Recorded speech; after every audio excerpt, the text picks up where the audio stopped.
হে WhatsApp বন্ধুরা, তোমরা সবাই কেমন আছো? আমি তো অনেক ভালো আছি। আর যেহেতু আজকে বিশ্বকর্মা পুজো আর মনসা পুজো দুটোই ছিল, তো সেক্ষেত্রে আমি প্রথম ভেবেছিলাম সকালবেলা ঘুম থেকে উঠে আগে গাড়িটাকে ভালো করে ক্লিন করব। কিন্তু সেটা আর হলো না, কারণ অলরেডি বাবা দেখছি পরিষ্কার টরিষ্কার করে সব রেডি করে রেখে দিয়েছে।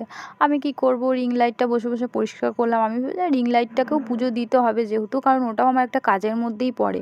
তো সেই জন্যই আমি রিং লাইটটাকে অনেক দিন ধরে ভাবছি পরিষ্কার করব। তো আজকে ফাইনালি এটাকে পুরো খুলে আমি পরিষ্কার করে নিয়েছি স্নান করার আগে। দেন তারপরে স্নান টান করে এলাম, ওটাকে সেট আপ করলাম, দিয়ে বাবাকে বললাম তাহলে তুমি যখন পুজো দিচ্ছ আমার এটাকেও পুজো দিয়ে দাও। দেন বাবা এটাকে ভালো করে পুজো দিয়ে দিল।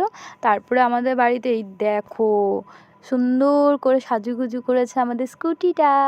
তারপরে এখনও 3টে সাইকেল রয়েছে, ওগুলোতেও বাবা একটু পুজো দিয়ে দেবে। আর বন্ধুরা, তোমাদেরকে আরেকটা কথা বলে দিই ইম্পর্টেন্ট, তোমরা কিন্তু মনের মধ্যে হিংসে রেখে